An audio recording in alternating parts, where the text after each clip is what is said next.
A bladder infection means you're in trouble.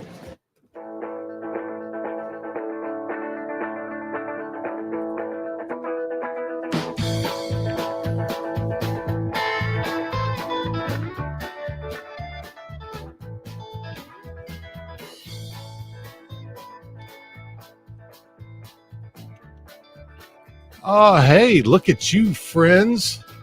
Welcome to How Are You Now, the podcast where we talk about everything Letterkenny related, from Shorzy's chirps to McMurray's questionable behavior. We're the toughest podcast in Letterkenny, and we're here to talk about everything that makes this show a cult classic. So grab a puppers, get ready for some Hicks skids and hockey players. TR, how are you now? Good, and you? Oh, not so bad. I need to use the mouse real quick. Oh, you go use the mouse real quick. We share. I was like, I'm gonna wait. I can't see anything. But Oh, there we are. Hi. all right, there you are. You're pretty cute. Thank you. You're welcome. You're not so bad yourself, sir. So what you been up to? Lots of stuff.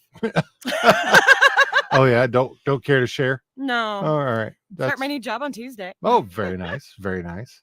That's something nice Yeah, and terrifying at the same time. yeah. How about you? Recorded my second voiceover, Yes. which was really funny because that was all ASMR. well, stuff, no, right? there was one line. Mm-hmm. There was, I want to say, 9 different effort sounds, and then All right. then there was an ASMR. I was Don't. Don't. So yeah, that's what that was. So but yeah, I'm hoping to get more. I put out new demos out on my Fiverr. Okay. Hopefully we'll get some auditions in and all that jazz, and doing some other fun stuff. Got some plans, but we'll see how they go. But and we have a new phone number. Oh, right. Yeah, it's 503-487-2789, which spells 50 Fit Party, because we're here to get fit. Sure. We got another promo this week. Let's go ahead and play that before we get into our introduction. Sundays at 3 a.m. It's The Fuss with Hank and Jess on Letterkenny's own 97.1 CGNU. Good new radio? We're not so bad. All right. Right. So if we are ready, I guess so. are we? Are we ready? I'm awake. That's well, step one, yeah. right? So our guest today is David Alan Mack, New York Times bestselling author who has written for Star Trek, StarCraft, Star Search, so many franchises. He's also a devoted fan of Letterkenny. Has joined us to discuss season 11, episode 5, Influenzas. We're very excited to have him back here on the show and hear his thoughts on the episode as a whole and the season as a whole. So without further ado, let's welcome to the show David Alan Mack. I usually just go by David Mack professionally. Just so You know what? Well, but when I look up David Mack, I get some drummer or something. So, a drummer? I think it's a drummer or some musician of some Oh, for sort. crying out loud! I mean, I know we're Legion.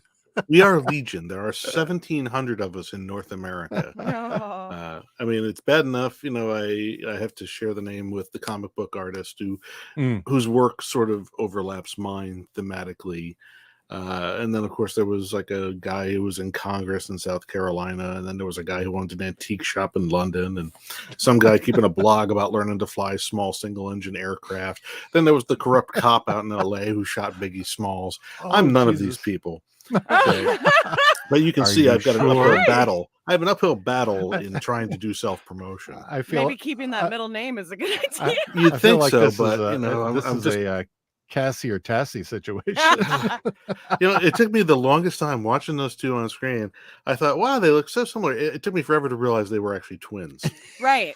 I didn't know they were I twins. was the same thing. It baffled me. I just thought that they were two very similar looking girls. So when I was writing one of my Letterkenny spec scripts, not realizing the relationship between the performers, I had come up with this sort of hilarious notion with the two of them making out with each other and calling each other by the wrong name and saying, wait a minute, aren't you Tassie?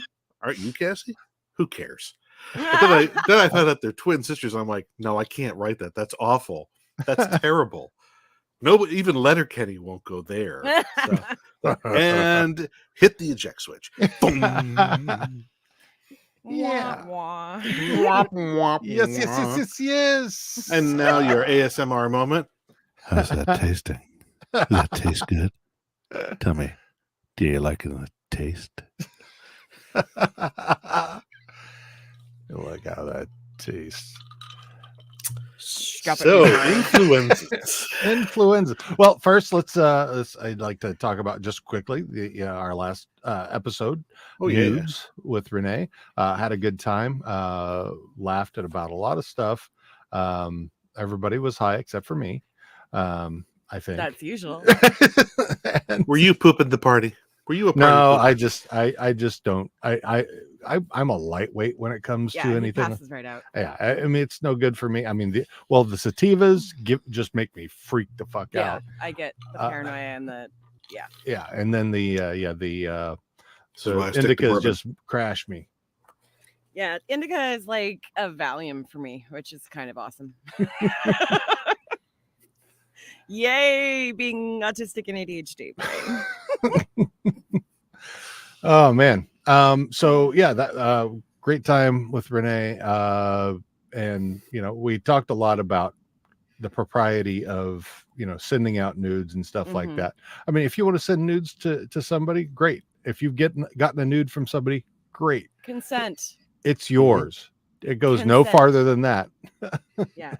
unless they tell you specifically. If somebody, if some person, with consent, Yeah. lets themselves be vulnerable enough to share that with you, don't ruin that trust by showing it to anybody or putting it out on the internet. Yeah. Like that should be an easy basic rule for people. I mean, otherwise you wind up wearing a sign that says "I'm a degen." That's right. But Exactly. also, like, don't send nudes to people who don't want them to. Like, Right. Well, yeah. consent goes both ways. True. Very true. So let's get into this deep dive of influenzas, shall we? Influenzas. So we start off with the cold open, of course, at Modine's. Wayne and Bonnie McMurray are talking about her dating app while Squirrely Dan listens in. Bonnie shows Wayne some of the men in her app and they all agree that they are all fuck boys. Alexander approaches the bar and starts cheering for Derry winning $10 on a lotto ticket, and that it's the same as his hourly wage. Derry thinks Alexander is teasing him, causing him to insult Alexander by saying he made the same amount sitting on his ass that Alexander would make scrubbing toilets for an hour. This sends a chill over everything, and Alexander lays into him. Derry tries to brush it off, but Alexander continues to mock him, make fun of his newfound wealth, referring to him as a fat cat and imagining him socializing with high society. As I live and breathe, it's the Duke of Dickbagshire. Right. In a final act of disrespect, Alexander takes Derry's lotto ticket, shoves it down his pants, wipes with it before putting it back on the bar in front of Derry. Give my Calling regards him- to Lady Scarlet Stella Rosencrantz, you highfalutin duck fart. Nice.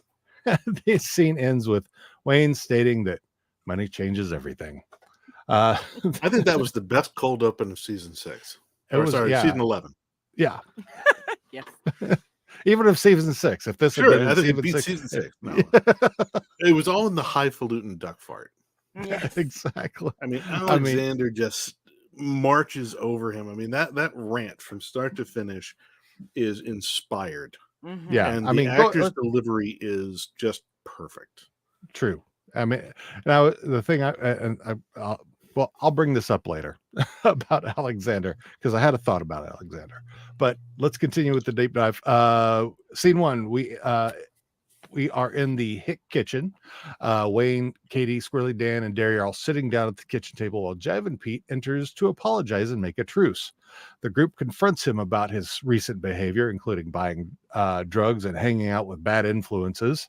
Are you still honking and hollering at girls? Old habits die hard. Also, what do you think, JP? Is this rock bottom? Not if your bottom's for rock. Heyo. So Jive and Pete admits to falling in with the wrong crowd, promises to turn over a new leaf, and asks for help finding work. The group hesitates to assist him due to financial concerns, but Wayne agrees to phone him if something comes up. Then the scene ends with Katie noticing some unfamiliar people outside. Overall, it's just, I mean, yeah. So it's interesting, yeah, that they're trying to bring Jivin' Pete back in as a friend, as he had been. So then we cut to end of the laneway, where a photographer is taking pictures of a couple at the end of the laneway. When Katie approaches her, the photographer assures Katie that they won't be in the way and asks if let them know if they're bugging anyone. Katie agrees that they're not, and then the photographer continues taking pictures, instructing the couple to run down the road while looking back at her. They're running into their future. The photographer looks over again and asks Katie about the building behind them, wondering if there's anything interesting to shoot. Katie confirms there is, but initially declines to let her shoot there. The photographer offers her $50. Katie agrees to take her. Now we're inside the building where Katie takes the photographer, and the photographer is fascinated by the rustic and antique feel of the place and refers to it as a hotbed of bohemia. Katie tells us it's actually called the Murder Barn. The photographer continues to admire the place. Dusty stuff, rusty stuff, cobwebby corners. Is that a pile of sawdust with engine oil sprayed in it? No, I think that's blood. Nah, murder barn. So, yeah, Murder Barn. Can I call it the Murder Barn? Making strange comments of fruitopian dystopia and fallopian Europa. Ask Katie if she knows any sister wives. She also asks if she can shoot her other clients in the barn there. Katie declines initially, but then relents after being offered another $50. Then we cut to the hockey barn. We see we're joined by Lucianne and Marianne, who are congratulating each other on their recent success in the regional AAA squad. Well, congratulations, Marianne. To you as well, Lucianne. We hold the keys to the regional AAA squad. Call me Lindsay Rock. Call me Mike Nocock. No one I'd rather share the wheel with. Except maybe Betty Ann. Maybe Betty Ann. Yeah, maybe Betty Ann. Maybe Betty Ann. But she's still off playing ball. Yeah. So then they are approached by Sammy Jo Small and Tessa Bonhomme, Olympic gold medalists in hockey, who introduced their cousins And one and silver. offered one silver, help coach the girls team until they're ready for the Olympics. However, they have hired someone else to coach them, hired a mentor to coach the coaches, someone who's won locally, Coach. Sammy Jo Small and Tessa Bonhomme introduced their cousins Donatella, Raffaella, Leonarda, and Michelangela. And the coach of this, of course, responds with Cowabunga. From there, we cut to Modine's. Katie walks in, sidles up to the bar, announces that she's buying drinks for everyone. Alexander, who's sitting at the bar, jokes that he's looking for a sugar mama. McMurray's, who are very drunk, also at the bar. Katie explains the photographer came to the farm, offering to pay $50 to take pictures in her barn. She's hoping to use the money to buy a pair of Docks. Bonnie, who is tending bar, questions whether Docks are really worth it and would make her that guy. Mrs. McMurray wonders what's so special about Katie's barn. Katie explains that the photographer was interested in dusty stuff, rusty stuff, and cobwebby corners of the barn. Katie notices something at the bar. You guys will have to excuse me. I've never seen that guy before, and I wonder if he likes sex with girls. Katie then leaves the bar and goes to visit the fella. McMurrays believe they should offer up their own barn, which they claim has plenty of dusty stuff, rusty stuff, and cobwebby corners. McMurray suggests that they should poach this sumbitch, referring to the photographer. Mrs. McMurray complains about the weak pour of her drink and decides to give it back to Bonnie and says, "Take it and go." From there, back to the end of the laneway where the another photographer, it's all one photographer to me, but is at the end of the laneway, directs them on how to pose, gives them instructions for the shoot. Meanwhile, Katie receives a phone call and becomes angry. She tells the guys that the McMurrays have poached her business, as the photographer they were supposed to shoot with went with them instead.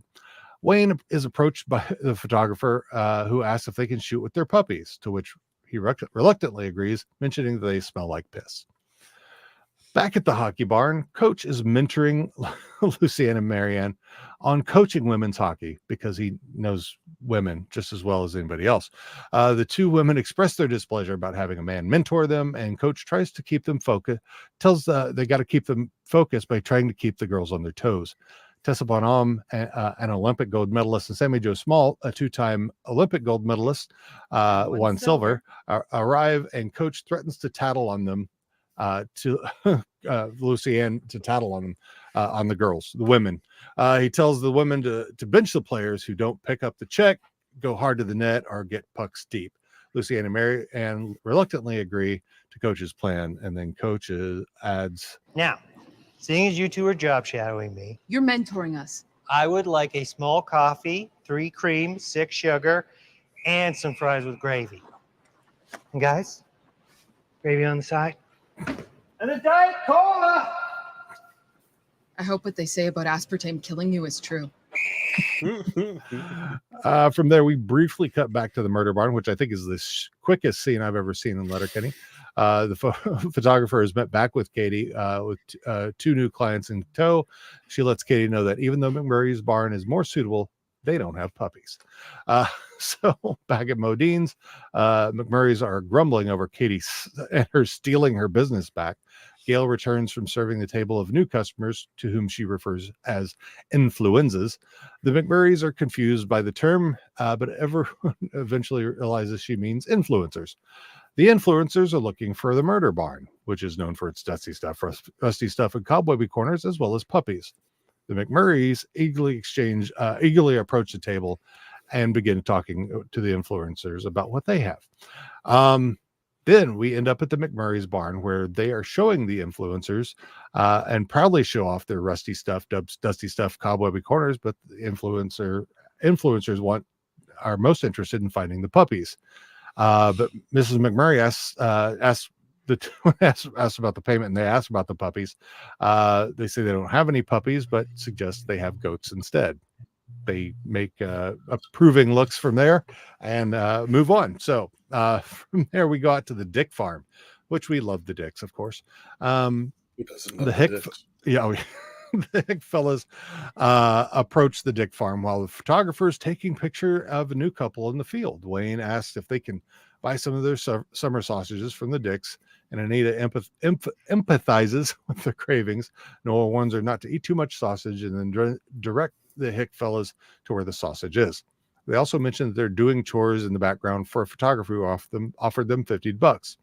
They want to use the money to remedy their children's poor hearing caused by generations of inbreeding.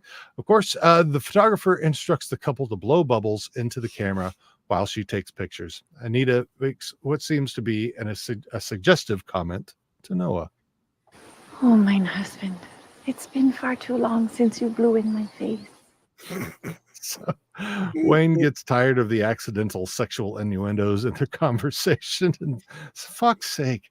From there, we're back in the kitchen. The fellows are eating charcuterie while Katie is feeling defeated about the Dicks getting into the influencer business. Derry mentions that the influenzas think McMurray's goats are too squirrely, which prompts Katie to advertise goats that are less squirrely than McMurray's. However, she receives a phone call from the McMurray saying Dickskin is throwing his hat in the ring with goats that have temperament somewhere in the middle of theirs. Dickskin is calling it honey bunches of goats, while McMurray calls his show goat. Katie then decides that hers is called as good because it's in the murder barn, murder she goat. Katie then decides she's going to compete and then asks the boys for help. Wayne suggests she gives Chivan a call, saying that everyone deserves a second chance. When a friend asks for help, you help them. Cue a montage of everyone in the town working to make their influencer enticements better than the others. Back at the end of the laneway, the photographer is taking pictures of another couple at the end of the laneway, directing the couple on how to pose for their pictures as well, getting them to loosen up and have fun, jump around, and not grimace. She receives a phone call and becomes excited about something she hears. Listen, she tells the couple that they need to leave and head to Donegal because Letterkenny is old news.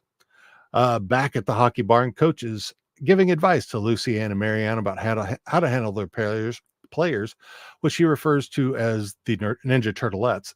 He suggests that they target the star players first and bench them to set an example for the rest of the players. He then proceeds to mock and make fun of the players' names and pre-game routines, ultimately revealing that he's not their real coach, but rather a hazing prank by the Olympic gold medalists Sammy Jo Small and Tessa Bonhomme. The scene ends with Lucy Ann and Marianne excited about their upcoming game, making car-related puns and telling Coach that he needs to bench himself.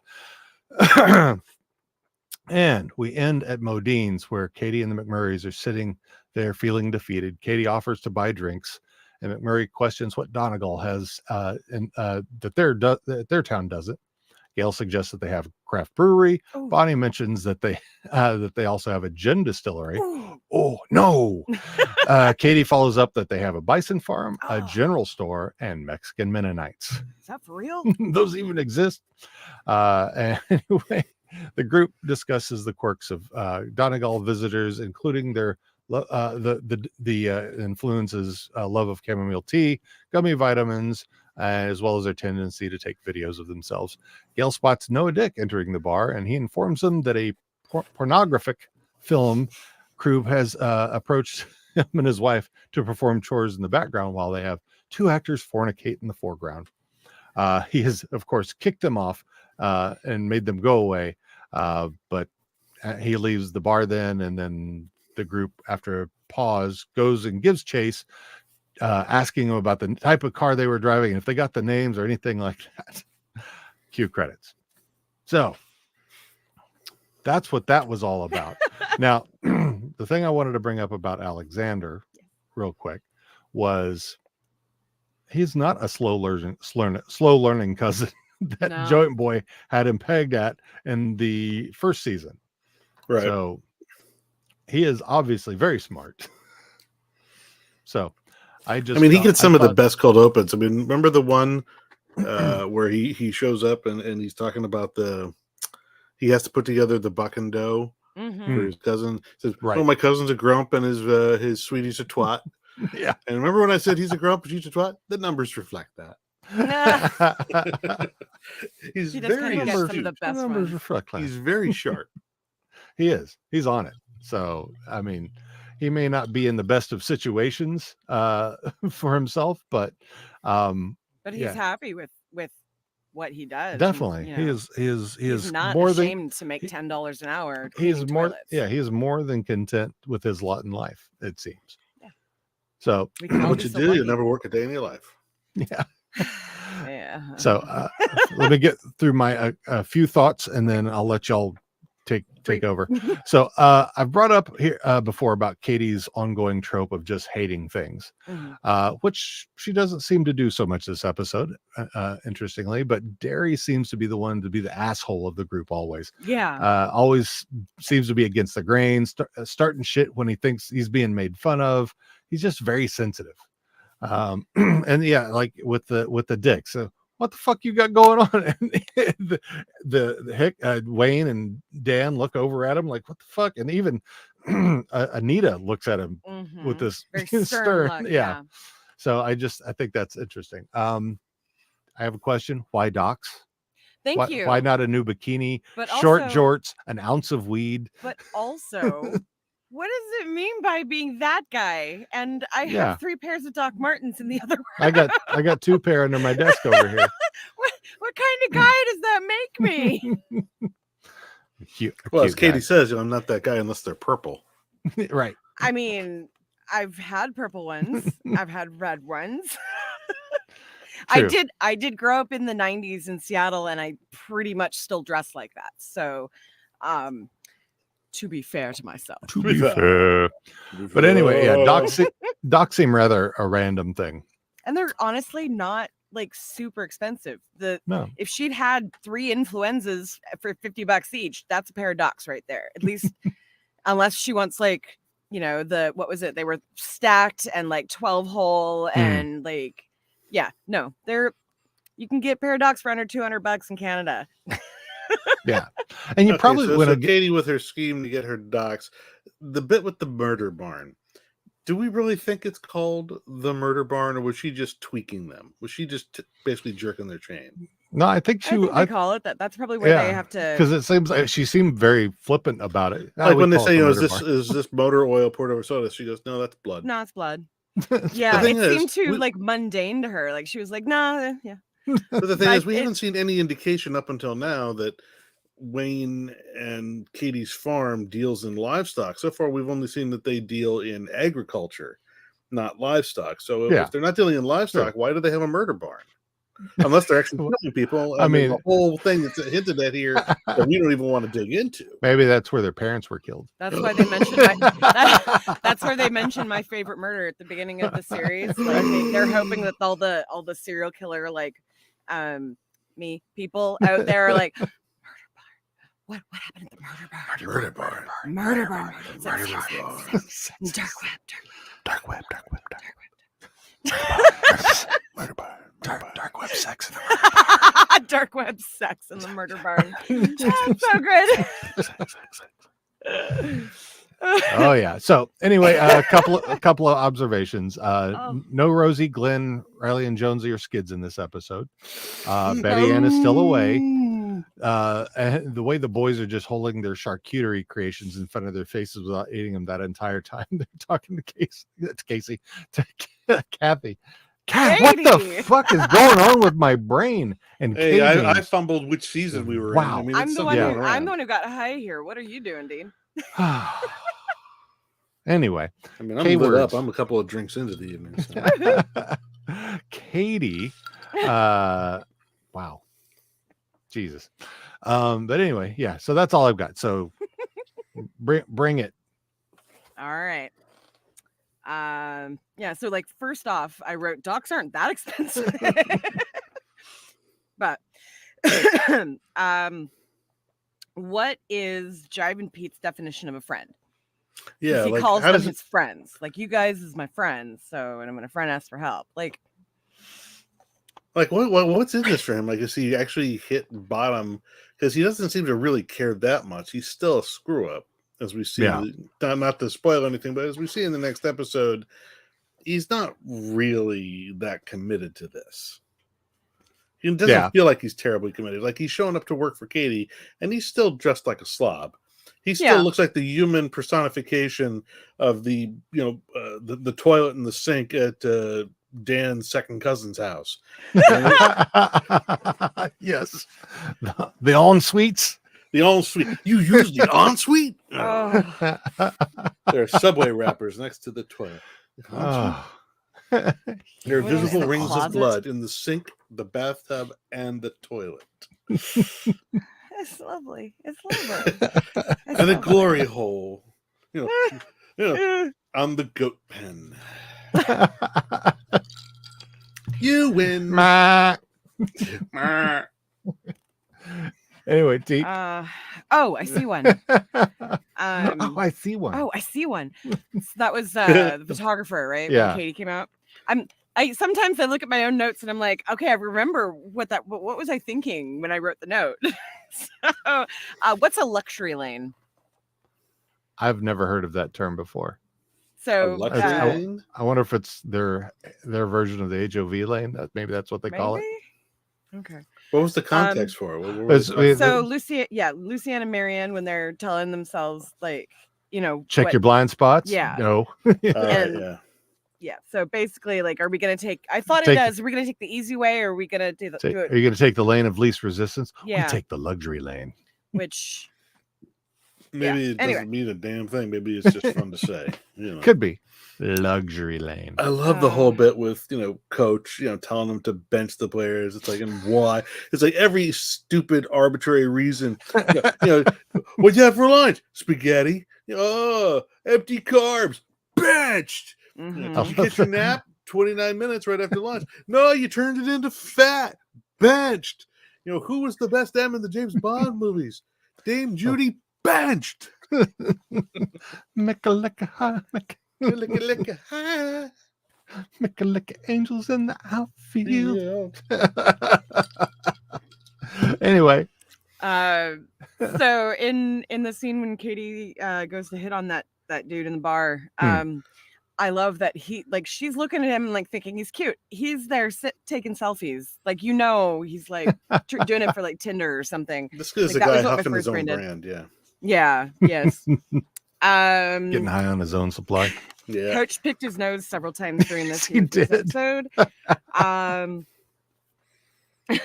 He just Okay. doesn't care. Right.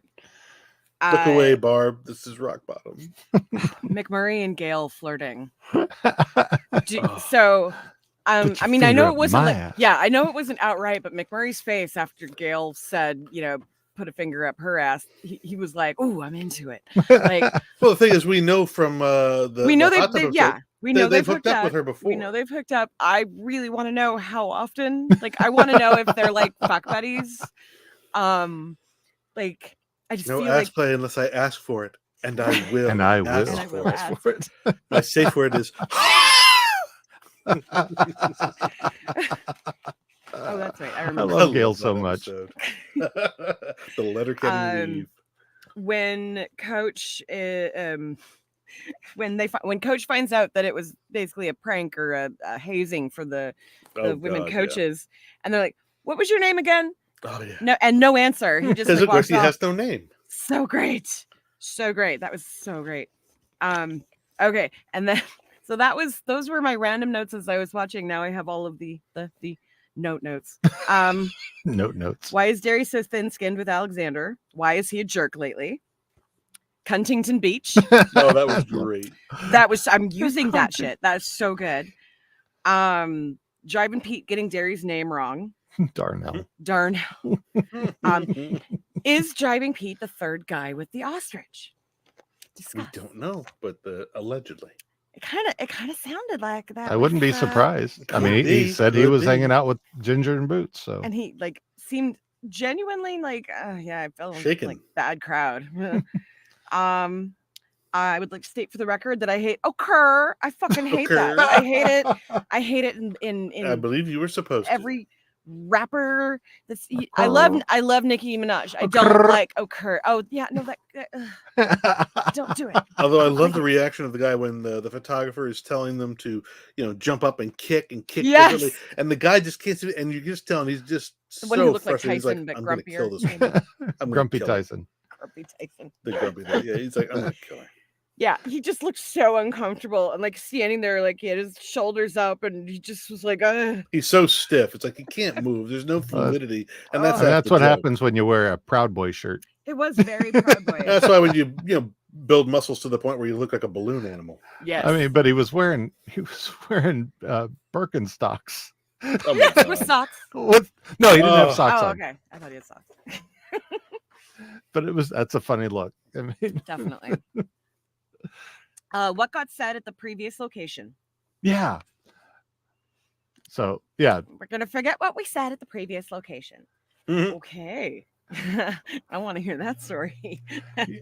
yeah. So, and if you don't, do you remember that part when they were at that's when Katie came out initially, Yes. and The photographer was trying to get the couple to be like they're in love. Yeah. That's what she said. We're Forget gonna what we forget said what at the we other said. location. Yeah. So I'm curious what was said.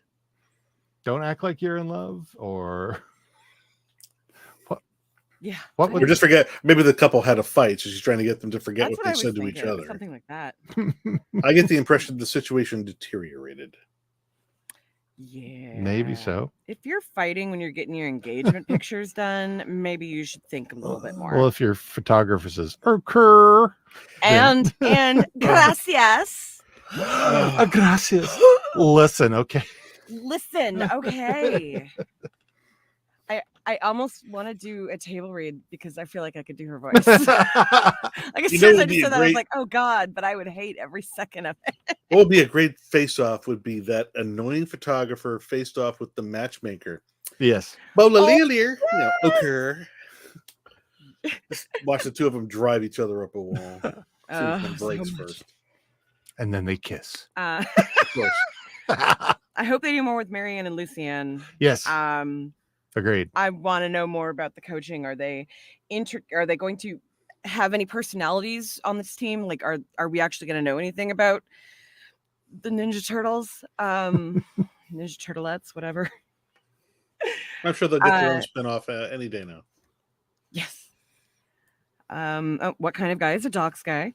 The way everyone looked at Derry when he swore. Oh, right. The complete and then compete that Katie said. And then Yes. you do the hard zoom in. The hard and then zoom they in. just hold. Compete. Yeah. How? I mean, so yeah, and that's kind of goes back to my thing about the tropes in this season. Yeah. They love to blow them up. Yeah. I mean, there's so many tropes this season. I mean, their own tropes and standard TV film tropes. Yep. Like I take one the of the cliches that we associate with, like, you know, the hard cut, the zoom in, and it's going to be okay. That sets up the montage. We hard cut, right? And then it doesn't happen, and you're like, and what? How? Right? How? How? I don't know. I don't know. We were supposed to be in a montage now. Right? Gonna need a montage.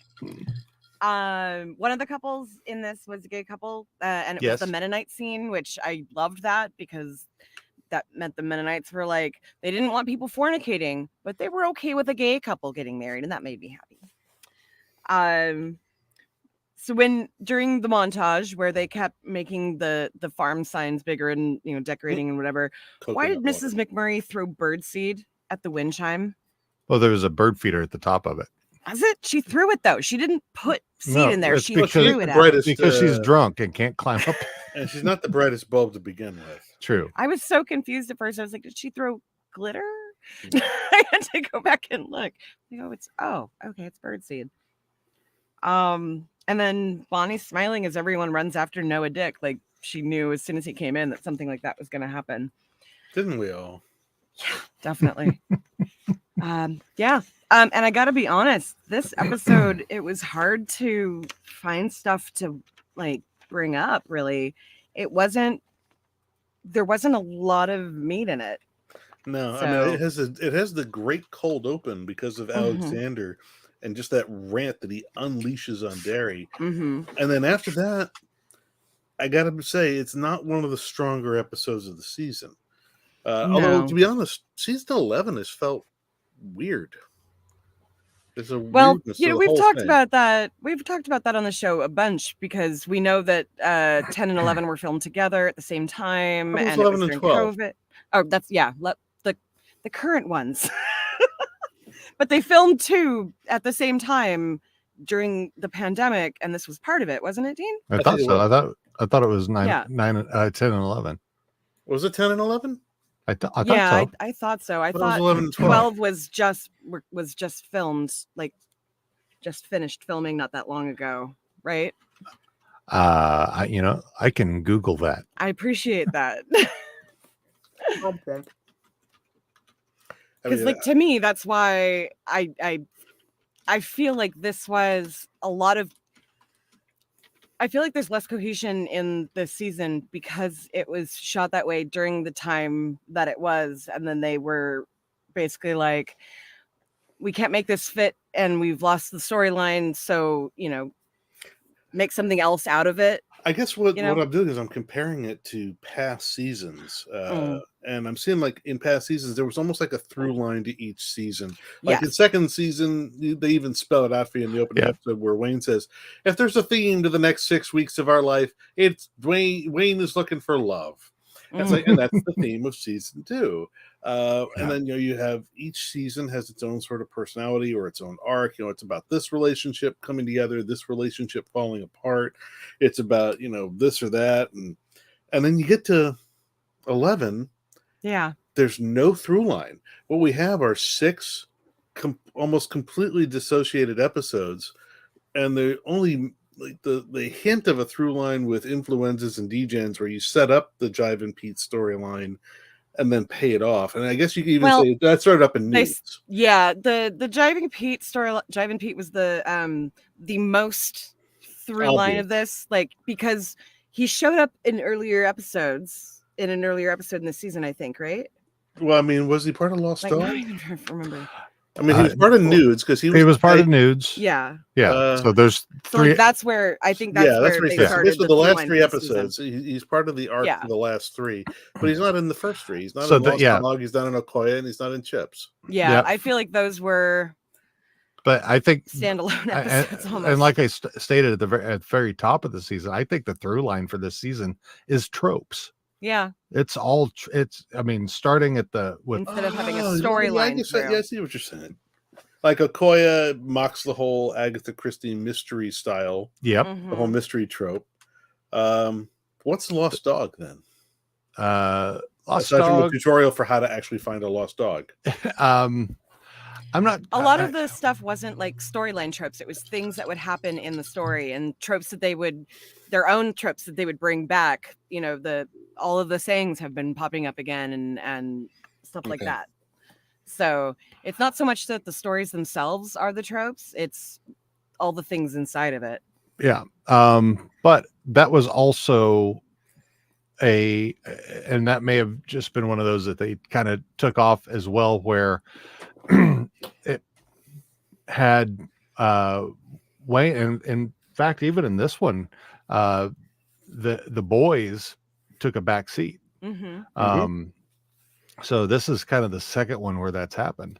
So I mean, I'm wondering if there's some change up that it feels like. I don't know if another spin-off is coming or what, but I mean, it feels different. But yeah, for me, I mean, from the very beginning of this, you know, with the way they were doing the debate and I'm going to need to take some air, Mm-hmm. you know, all that stuff. And then through the Okoye and geez, what Lost else? Dog. Yeah. Lost Dog, Nudes.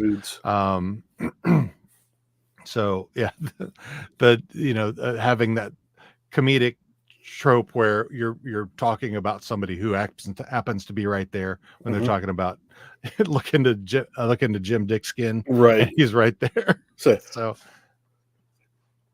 I will think twice before accepting your invitation to a hot dog party. Must rescind.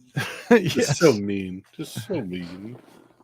And I would thank them for right.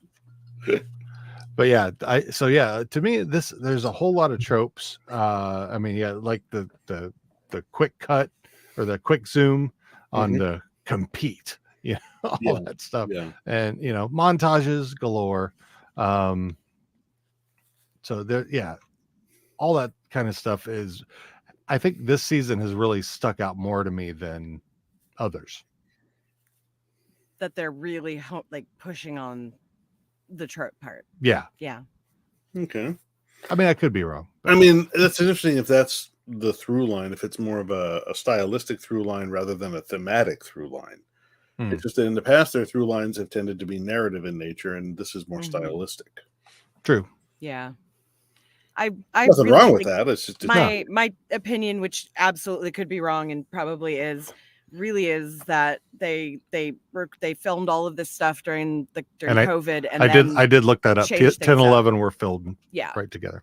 So I feel like because the pandemic kept going and going and going, and it took so long for them to actually get 10 out, that they didn't maybe film everything that they had wanted to, but they couldn't go back and add more scenes later.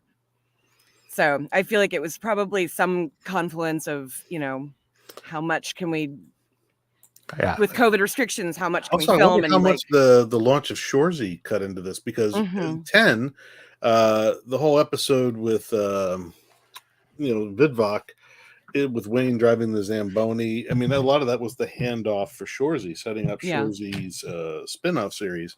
And then it sounds like the spin-off series was probably shot during that same period of time then as season 11.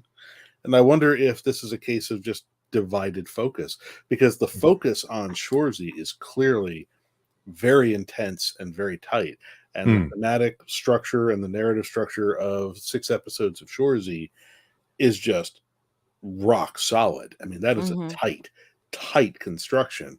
And then you compare it to season 11 of Letterkenny, which is just as loose a construction as I've ever seen on this show. I've never seen a season as just narratively loose and sort of free flowing as 11. Yeah. I don't know what's going on. I mean, with the boys taking a back seat to a lot of it in this season, heavy focus on jiving. Maybe they're making a Degen spinoff. No, I would not watch that. No, I would not. Like, you got me to begrudgingly watch Shorzy Kiso. Like, don't push it with the Degens. Hey, like, maybe he's got something good for the Degens. Nope, no. No.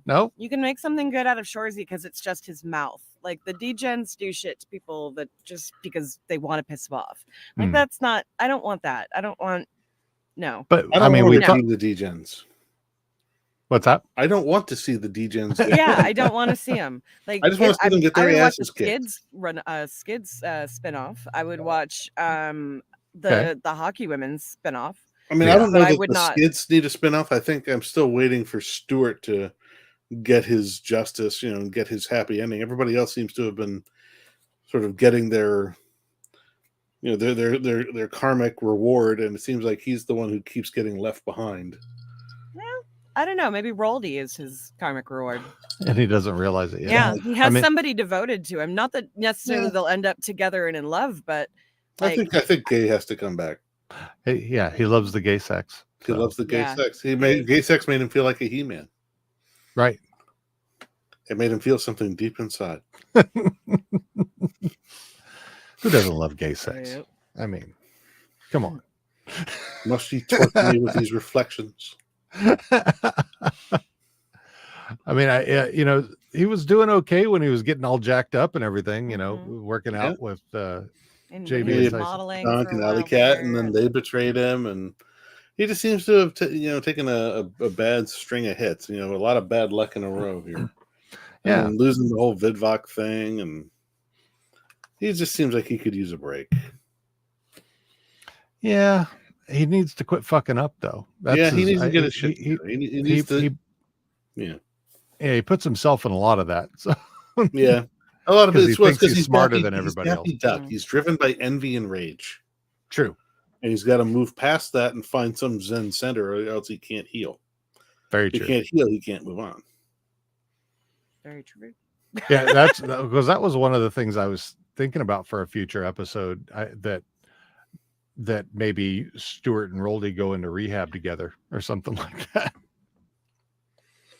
Well, I feel like believe it or not, I think the thing that's holding Rolled back is Stuart.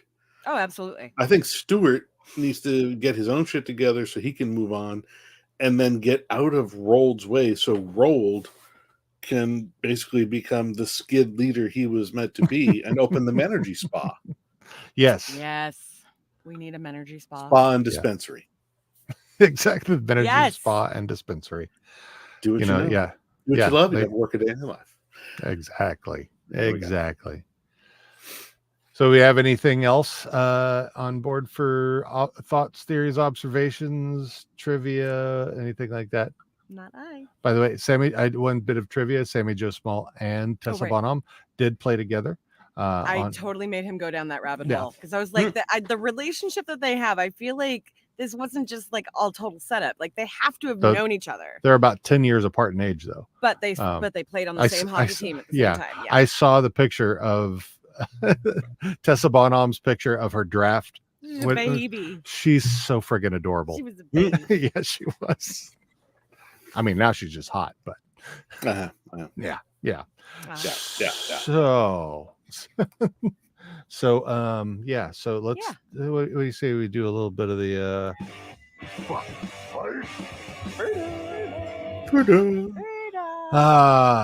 as many of you know, this is the Fuck Fight Ferta segment of the show where we don't want to kill anybody, we don't want to marry anybody, but we will fuck, fight, and make them our buddies. And buddy, I'll be your buddy. I'll be your buddy. I'll be your pal. What are we even doing? This is our version of Fuck, Marry, Kill. But we do it right. We keep the fuck in there because that's important. Yeah, you always got to keep the fuck in there. That's right. So as we work all day to make a buck, you're not going to work all night to find a fuck. exactly. Right? Thank you, Bonnie That was a McMurray. good line too. That's yeah. I love Bonnie this season. Bonnie's awesome. Bonnie She's getting McMurray. better and better. Yep. Now that she's So- no longer pining after Wayne. Right. Yes. And has a lot of her own agency. Yep. Has a personality. Yeah. Yep. Yep. Anyway, speaking of Wayne, Wayne. Ferda Wayne. Ferda Wayne. All right. David. What about? Huh? What about it? Yeah. Are you fight or Ferda on Wayne? Oh, Ferda. You sure about that? I don't want to fight him. I'll tell you that. And he's a good enough guy. And we can have a beer. Yeah, I'm Ferda on Wayne as well. Katie. Definite fuck. I can't disagree with you there. I like her in this episode. She's kind of take charge. She's not too Haiti on things in this one. Yeah, I agree. So fuck for you. All right. Katie's cleaning house. Squirrely's Dan's. I mean, for me, he's a Ferda in this one. I mean, Yeah, he's He'd be a not. Ferda. Yeah. all right.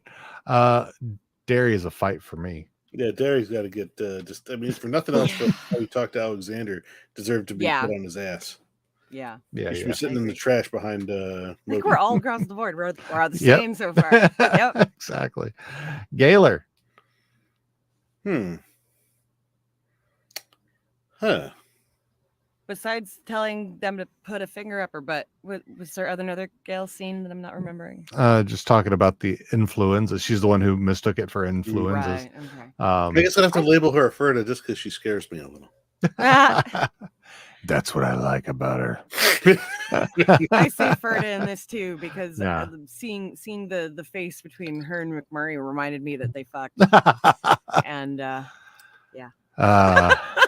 Bonnie. Bonnie is always going to be in the fuck category. Yeah, I'm kind of in the Bonnie fuck now. on this one as well. She's a fucking boss, and I love it. And Still Ferda. I'm still Ferda. the one where we break. I like Bonnie. I like that she's turning into a human, but I can't see her as anything but like the same age as my kid. It just can't do it. Yeah. I mean, I know Well- we should let the paint dry a little, but Well, the paint's been drying enough for her paint's to well go on dry. her life. There's a Just nice not shallow for me. lacquer. It's just not for me. Just not for me. She's a nice enough gal, but Exactly. you can have a beer. So McMurray. Fight. Poacher. Yeah. Yeah. Jackass. Yeah. General, fight. just a general He jackass. stole most of the Katie's time. idea, knowing that Yeah, like I mean, I would she was lose trying that to fight, raise but I money. would have to Yeah. take it just out of honor. Yeah. That son of a bitch would bash my face in. He's a killer. Mrs. McMurray. Oh, That's all I know. so I know. That's all I'm saying. Damn. Yeah, she's I a think fight I gotta for me. admit, I just Fight. have a massive crush on. Oh yeah. Same. Stefano. Oh But yeah. in this particular episode, Yeah. yeah, you just want to throw a Very true. drink in her face just for a Yes. dissing Give her a- Bonnie in the bar. give her a nice Katie participating kick. Yeah, basically what she does to Katie, and just basically being a mess. I don't know that I want to fight her, but I think she should definitely get her G&T thrown in her face. Yeah. That's a fight for Yeah, legit. That's a fight. I would do that, and then McMurray would kill me. So Alexander. Ferda, He'd be funny to hang out with, I think. I would have his back because if Derry got in his face, man, I'd be like, Derry, you got to sit the fuck down. You don't come to my boy What Alexander. the fuck You is sit wrong with you? down. Yeah. Fuck you, I would Derry. be doing the thing he did at the dick farm. I'd be like, what the fuck is wrong with you? Marianne. Yeah, oh yeah. Yeah, I love her. Always. I want to put my hands in her hair so bad. Oh yeah, and just pull it. Yes. Oh my god. She can conquer me anytime she likes. Definitely. She can bench me as long as she sits on top of me. That's right. Exactly. Press me into the bench. Lucianne. Yes, mommy. Same. Yeah. For me, she'd be a Ferda. I'm hot for Marianne, not so much for Lucienne. All right. I like Lucienne, I'm just not that way. Yeah, I'm taking her. Coach. Fight. Just because he's clearly being an abusive prick. Right. Like, if he was just clueless, like it seems like he is sometimes, that would be one thing. But like, that was like straight up misogyny. It was just that's not endearing or cute or funny. Right. Yeah, he deserves to have some laxative tablets melted into his gravy with his fries. I kept the gravy separate for you, Coach. Make sure you just lap that up. I don't know if you can hear it, Dean, but I hear shadow planning. Thank you. Yeah. I was like, is that coming through? That's coming through, isn't it?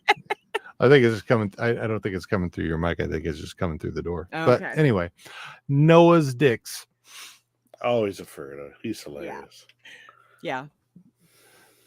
Yeah, I'm there too. Mrs. McMurray or Mrs. Anita. Mrs. Dick. Mrs. Dick. Mrs. Dick. I have such a thing for her. Oh yeah, fuck yeah. Oh my gosh, total fuck.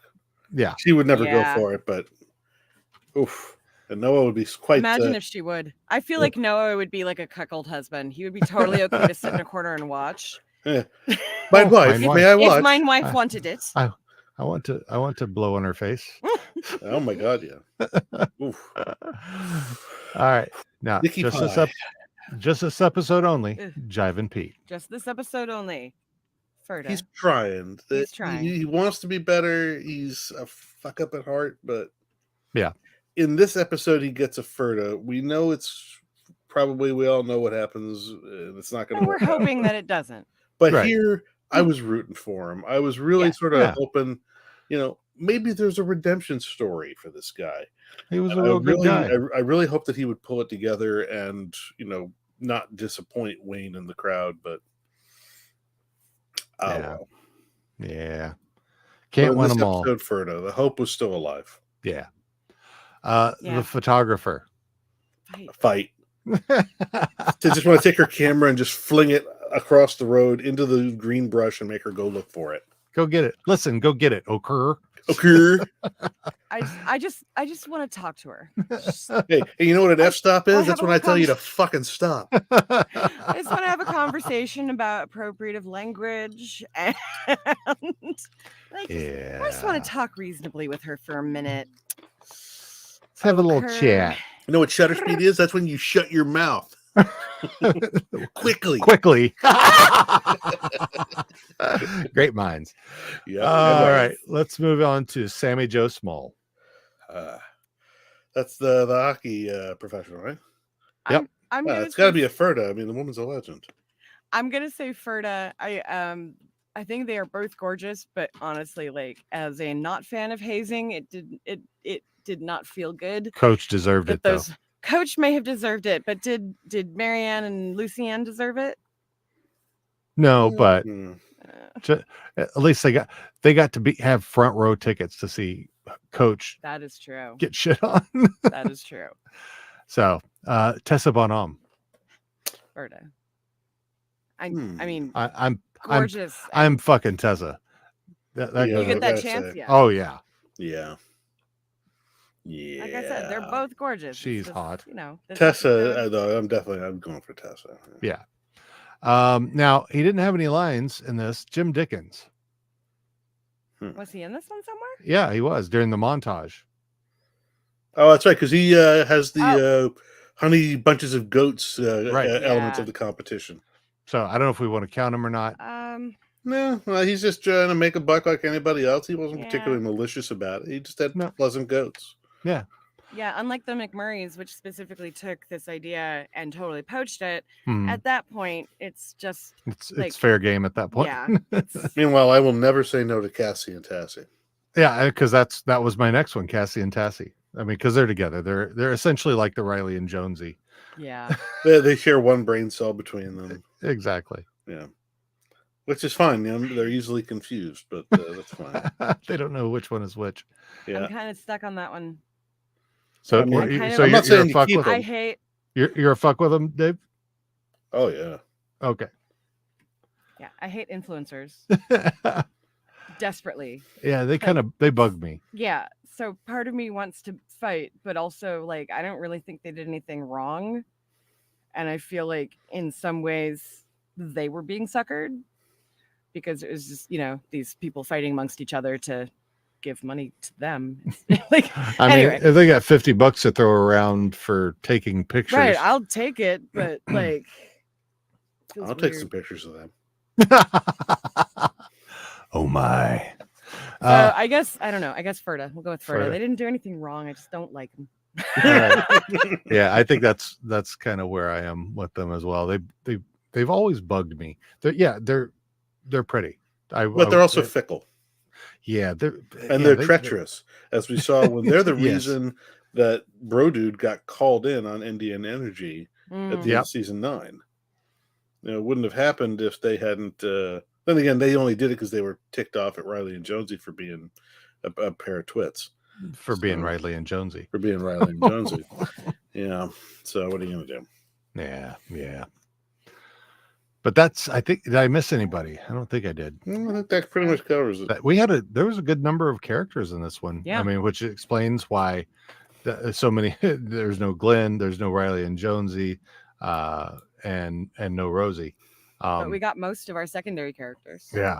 So, but yeah, that was interesting to see that many characters in there. I mean, I include Jim Dickens because he was part of that montage. So but yeah, I enjoyed it. It was, it was not meaty, but it had some good funny parts, some good lines. Mm-hmm. Yeah.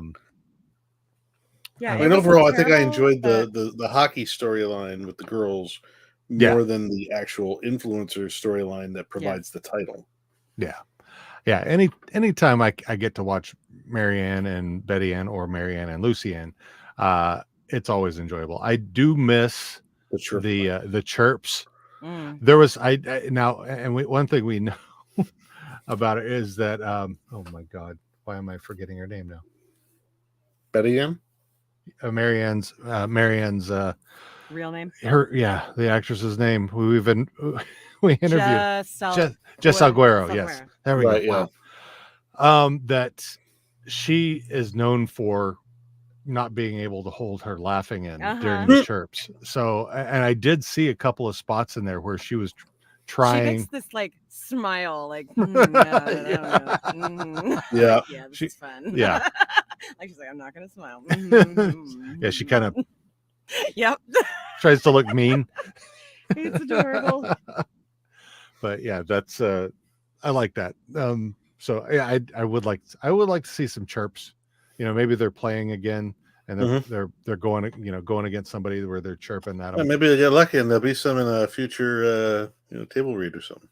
Yeah, that would be cool. Maybe they joined Beer League.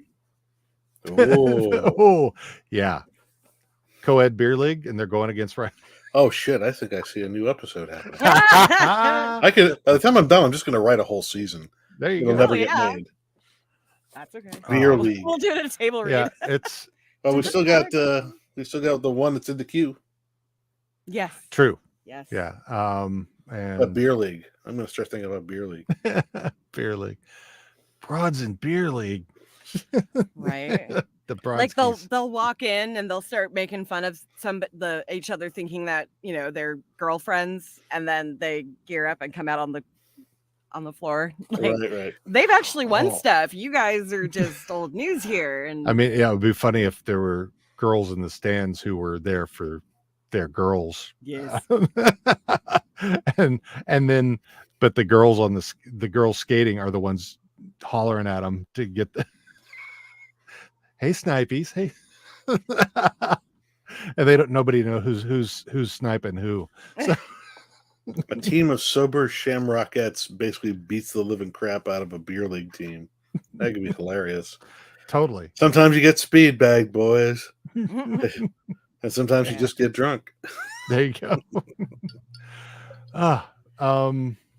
So any final thoughts? Anything? No. I know that they've recently started filming for Shoresy, season 2, which is really awesome. We know they put out a call for extras. extras. Done. I don't know, with feeling like this season wasn't necessarily the most thought out, in terms of how making it feel like previous seasons with the continuous storylines. I do hope that they start closing some of the storylines. Not that I want Letterkenny to end, but I feel like there's a lot of open ends right now that haven't been. Yeah. Yeah. It feels like, I don't think it's going to be next year or maybe even like 2 or 3 years from now. But like, I feel like Kiso has it in his head now where that's going to go now that Shorzy, because we know that Shorzy is like his dream project that he's working on. Yeah. So, I love Letterkenny, and it pains me to say that I like Shorzy better now. But I definitely hope that it has a little more cohesion as it goes forward. I mean, I like the focus of Shorzy, but I mean, it's an unfair comparison. There's only 6 episodes absolutely for Shorzy to work with. But it's interesting, like how brilliantly they all work. It's like you have the first episode, which can stand on its own as an intro. But then episodes 2 and 3, you've got to watch them together. Because if you get to the end of 2 and you don't roll right into 3, you're probably going to be disappointed. I feel like you got to go 2 right into 3 and maybe right all the way into 4. Like 2, 3, and 4 just have to happen. Boom, boom, boom. And then 5 and 6 are like their own thing at the end. They're like another 2-parter. So you got like your 1-part open, you got your 3-part middle, and you got your 2-part finish. Yeah. Yeah. I mean, yeah, the writing on these two is drastically different. I mean, there are those little skit parts like in Letterkenny within some of the stories, those are kind of where that would be the backstory. There's some little skitty things going on in the back that are not really part of the story, but that's just a tiny bit, just the wordplay. Like Letterkenny will sometimes do these tangents for wordplay that are just a delight in and of themselves. And Shorzy does not take that kind of luxury. It's a more narratively focused project. It doesn't have just these just irreverent asides that sort of go off on their own. Everything sort of seems to serve the story on Shorzy. It's very tight. Yeah. Whereas Letterkenny sometimes feels like a vehicle, sometimes for story and sometimes for, and here's the latest word game. Yeah. Yeah. It also, it feels like a sketch comedy, which for me personally, I have a love-hate relationship with comedy in general, especially sitcom comedy. So, like Letterkenny for me is like this breath of fresh air when it comes to comedy because it's clever. It doesn't dumb it down for the audience. It's beautiful. And all of the characters, it's really wonderful. It works together really well. And so that's why I love Letterkenny. But because I'm not a huge comedy fan, loving the way that they did Shorzy. Oh yeah. Really just like it was like 2 steps up of the visual beauty that I feel like I've seen from the same creators on Letterkenny. Like Letterkenny will set up some beautiful shots that you're like, oh yeah, I can see, the Shakespearean pageantry of like this and that and blah, blah, blah. And then you've got Shorzy that's just the beauty of Letterkenny, beautiful. Yeah. The beauty of Letterkenny is in the color saturation, what a lot of people done in post.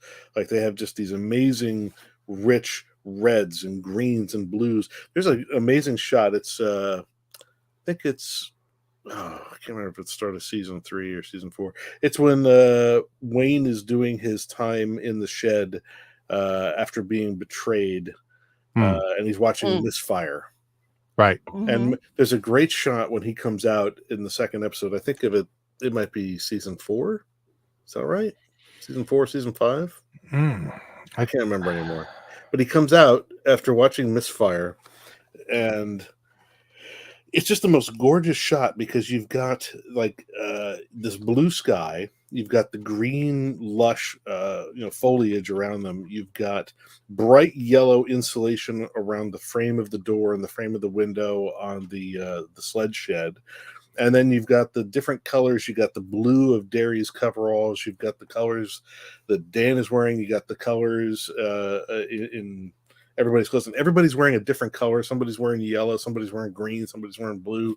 Mhm. And then there's the fire. And it's like everything. You look at the shot, and it's like a rainbow of color.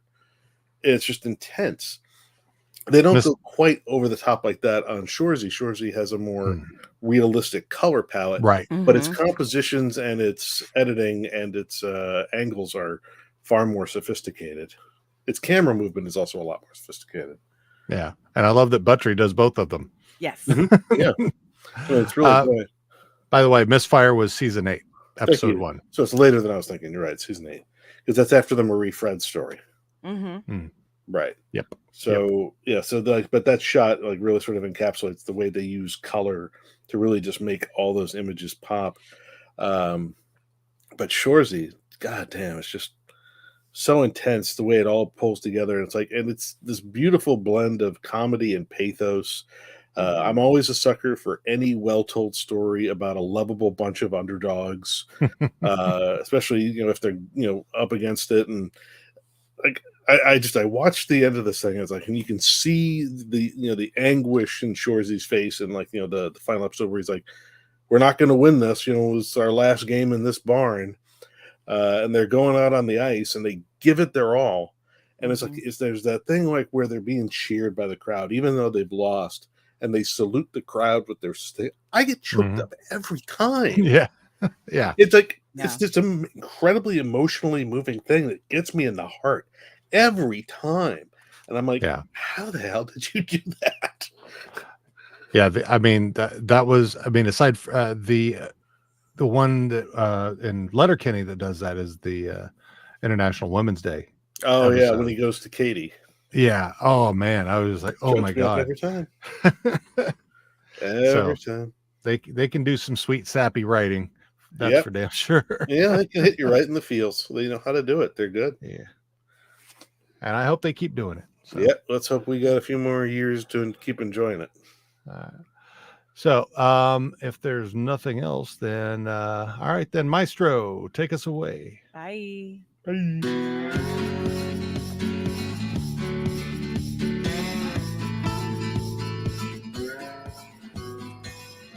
Thanks for tuning in to another episode of How Are You Now with your favorite groups of Hicks, Skids, hockey players, Christians, and Degens. We hope you enjoyed our chat with David Mack today, and we look forward to having him back here in the near future. Join us next week as we have Auntie Awesome back to chat about Season 11, Episode 6, Degens. Don't forget to subscribe to our podcast and leave us a rating or review. So until next time, keep your head up. And don't be spare parts, bud.